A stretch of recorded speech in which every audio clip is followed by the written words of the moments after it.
गीत नाद जे छै होइते रहै छै, बहुत रास कलाकार छथिन, तऽ कनि जे छै हँसी खुशी सेहो होबाक चाही, कनि अहाँ सबके चेहरा पर अपन हम हँसी सेहो देखा चाहै छी। लेकिन सबसँ पहिने अपन भाषा, अपन भूमि, अपन जन्मभूमि के गोर लागै छी और चाहब जे अहूँ सब गोटा हमरा संगे एक बेर प्रेम से कहियौ मिथिला धाम की।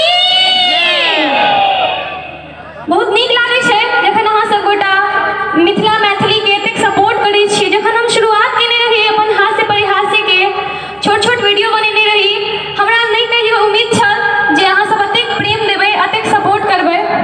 हम समस्त मिथिला के आभारी छी, समस्त श्रोतागण के आभारी छी और सब जे छथिन मैथिल देश विदेश में छथिन हुनको आभारी छी। हमर गाँव भेल कमतौल लग, जानैत हेब अहाँ सब टेक्टाइल मधुपुर के वासी छी हम। ओतऽ एक बहुत सुंदर श्यामा मैया के मंदिर छै, श्यामा मैया के मतलब निर्माण भेलै है मंदिर के। चाहे जगह प्रेम से अहाँ सब गोटा श्यामा मैया के नाम लेबै, श्यामा मैया की।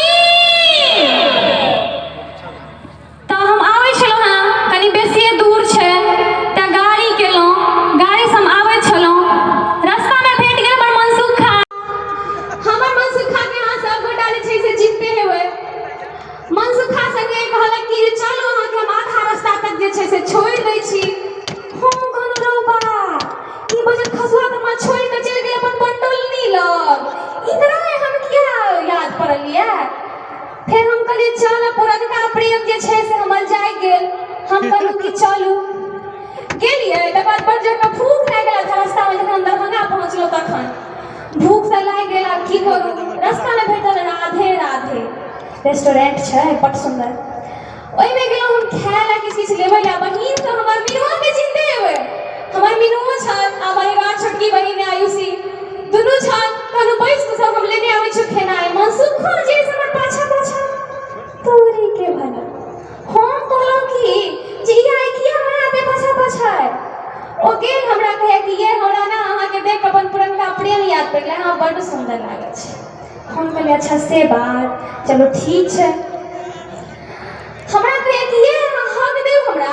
हम कहलिए कि ना पब्लिक में हम कोना हक दियो, कहलिए एक बेर अहाँ हक करी ना, हक के मतलब नहीं बुझै छियै।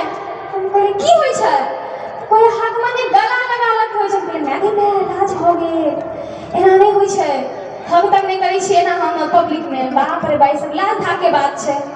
गई मैं भइर गोरका बका लड़का बदाम काटे लगे ना। हम कहलहुँ कि भाले के भाले तू ओतऽ सब बड़का एलै हमरा प्रेम जगावे वाला। ओकरा बाद हम ओते ओकरा से ब्रेकअप कऽ लेलहुँ, फेर से चलि एलहुँ। कोनो आ हम तोरा तकै छियौ। तकर बाद हम आबैत रही, भेल छै कई दिन पहिने होली में हमर बहिन आयुषी कहैया कि जे एकटा गीत गबिते आयल, हम पे ये किसने हरा रंग डाला, और हाथ में की पियर पियर अबीर। हम ले गे ई मुंह से के पियर पियर रंग लागे, हमरा कहे कि जे हम पे ये किसने हरा रंग डाला, पागल नहीं त। तकर बाद ओहो भेल, तकर बाद जे छै मीनू आई त हमर खुशी देखऽ नहि चाहैया। कई गो जे हम खुश होइ छी कई गो देखऽ चाहैया, कहे कि गई एते बड़का छै समारोह में तू जा रहल छै, से तोर हाइट ओनाही छोट छौ, से एकटा काज कर हीर वाला चप्पल पहिर ले। हम कहलहुँ हीर वाला चप्पल के मैं कीनो पड़त गए। कहै किया नहीं छौ, हमले कोन सा बेटा कमाया जरा कीन देत। तो कहै चल कीन ले, केनो कीन लेनो। ओकरा बुझ 4 बित्ता के हेते ही ओकरा पहिरवा देलक। आब तू भैरगर लगे छै एकदम, नहीं तो अहाँ सब बुझते छियै 250 ग्राम के छी हम। हमरा पहिरवा देलक हीर वाला चप्पल। आब हमरा तलमला के चलै छलहुँ हैं, तलमला आ जाइ छलहुँ हैं, नहीं अबै छला हमरा हीर वाला चप्पल पहिर के चलब। बुझू कनि के दूर चललहुँ पहिर कऽ, धबाक सा आगा मुँहे खसलहुँ। तकर बाद ई मीनुआ की कहू, ओतबे नहि मीनुआ हमरा तते पीछा पड़ैत रहैया जे हम फोन केलिए एक दिन अपन मनसुखा के, कहलिए कि जे यौ हम जाइ छी सुतऽ, से अहाँ ने काल्हि भोर में हमरा से बात कऽ लेब। हमरा बुझू हम सुतऽ में तेहन मतलब फेर नींद में सुतलहुँ जे हमरा उठले नहि भेल।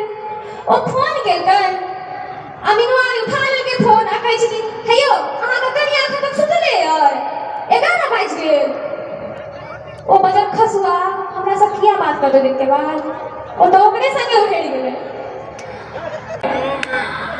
तकर बाद जे छै से एक दिन आर हम मनसुखा के अपन फोन केलहुँ, कहलहुँ कि जे यौ सुनू ने कनि हमरा बात करऽ के कहैया मनसुखा हमरा की कहैया जे आइए ई भोरे भोरे अहाँके बात करके मेरा मन भर रहल है। हम करे हमरा से बड़ प्रेम करे छी, हमरा मन नहीं रहल जाइया। तो मनसुखा कहै छी कि हे हम उठबे केलहुँ हैं, कनी हमरा फ्रेश हो दियो। हम कहलिए कथी फ्रेश हेबे के, उसमें तऽ आवाज अहाँके आबि रहल है फ्रेश कहाँ उठायल छी। तऽ कहै छी कनी पैखाना जायब। हम कहलिए मुँहे से करब से, अब बात मुँह से होइ छै कि कथी कहिया हमर मनसुखा। तकर बाद जे छै एक दिन के बात छै, एगो बुढ़िया काकी हमरा अंगना एलखिन, हमरा देख कऽ कहै छथिन कि जे ये हमर माय के कहलखिन जे अहाँके बेटी एतेटा भऽ गेलै एकर बियाह दान किया नहि करा रहल छियै। हम जावे कहतियै जे हम करा दिअ तबे हम अखन बियाह दान नहीं करबै। बुझू अपने सन के मुंह की कहै छी। तकर बाद हमरा गाँव में जे भेलै एक दिन भोज खाए गेलहुँ। हमरा सबके गाँव में ओना चलि जाइ छी हमहूँ सब कहियो कताल भोज खाए, नहीं मना कऽ दैया लेकिन भोज केना छोड़ि देबै, जिनाइ छोड़ि देबै लेकिन भोज नहीं छोड़बै। मैथिल छियै कि ने, भोज केना छोड़ि देबै। भोज खाए ला बैसल रही, हमरा आगा में एगो कक्का बैसल, कक्का नहीं रहथिन हमर पप्पा के कक्का रहथिन, बाबा भेलखिन। बाबा के आगू में जे छै रसगुल्ला पड़लै, बाबा के पेट में भरले रहे लेकिन होइ छै ने हम नहीं ले, मतलब आगू हाथ में बाबा के हमरा नहीं दिया। बाबा के रसगुल्ला सबटा दऽ देलखिन कक्का सब, कियाकि पत्ता पर थोड़े हाथ रहे, उनकर हाथ तऽ अत्ता रहे। तकर बाद जे छै रसगुल्ला के ना छोड़ि देथिन, पेट बाबा के एकदम टंच भरल छै लेकिन रसगुल्ला बना के छोड़ि देता बाबा। अब मैं दूटा रसगुल्ला लास्ट में बचले, बाबा कहलखिन की जे खाओ कि नहीं खाओ, लेकिन अमृत कोना छोड़ि देथिन। बाबा बूढ़ भेलखिन, काल्हि भने मरि जेथिन तऽ अमृत केना छोड़ि देथिन। तऽ बाबा खा लेलखिन जबरदस्ती, पानि संगे घोटि कऽ नून संगे मिठाई के साइट कऽ खा लेलखिन। बाबा के हाल बुझबै की भेलै, ऊपर से भर आ नीचा से झड़, बाबा के भऽ गेलनि ई हाल। तकर बाद जे छै से कनी हमरा विलम्ब होइ छल, हमर मिनुआ के फोन एलै, की जाने ककरा से फद्दर फुसुर बतिया लागल। हम हमर बहिन आयुषी बैसल, अब इंतजार करै छै, हमरा सब पैघ छै ने, हम की कही हम एते खखायल छी बियाह ला जे हमर बियाह नहि यऽ, ओकरा तऽ हमरो सब पैघ छै, ओकर तऽ बुझू बियाह फिक्स भऽ गेलै, देखा सुनी सेहो भऽ गेलै, तैयो बियाह नहि भेल। एते खराब हाल छै हमर सबके बहिन के। अहाँ सब देख कऽ कहने गे माय ई वएह छोड़िए गे श्याम मंदिर पर जाकर बियाह करैत रहै छै। अब तऽ बियाह दान के ओना बियाह नहि छी करबै तऽ कैला छी करबै। और बियाह करबै तऽ खाना आगा लगा की सब हेतै, धिया पुता हेतै, ओकरो पढ़ाई लिखाई हेतै। हम अपना ला थोड़े टेंशन में छी, तऽ धिया पुता ला टेंशन में छी, ओकर पढ़ाई लिखाई में देर होइ छै, भविष्य खराब हो रहल छै कि ने। तकर बाद जे छै से अब हमर जाओ के समय भऽ गेल छल। हमर जे ड्राइवर भैया छथिन ओहो बड़ी काल से कहै छै ये कखन जेबै। हम कहलहुँ हैया चलै छी। हमर मिनुआ आ हमर बहिन छोटकी जे छै आयुषी, ओहो सब जे छै से 500 ग्राम के छै ने, डरो होइया ओकरा सबके, लेट लगतै तऽ घर पर जाकर मारबो करत, नहीं बुझै छियै 250 ग्राम के छी हम। बहुत रास धन्यवाद सब गोटे के। और हम एक बेर चाहब जे प्रेम से सब गोटा फेर कहबै मिथिला धाम की, और चाहब जते सपोर्ट जते साथ हमरा दै छी हमेशा दैत रहू। हम सब गोटा के आभारी छियै। और एतऽ बहुत रास नीक कार्यक्रम छै और बहुत सारा कलाकार छथिन, सब गोटा के अहाँ सब आनंद लिअ। और बहुत रास धन्यवाद अहाँ सब गोटा के, हमरा तऽ समय अतेक जे छै हमरा समय देलहुँ अहाँ सब बात के। अहाँ अपन माथो पर जे छै लाइट पर की कहू फतिंगा से उड़ि कऽ पड़ि जाइए, बुझबे नहि करै छै, सुंदर लागै छी हम, ऊपर से एना फतिंगा जेना करते से चलतै।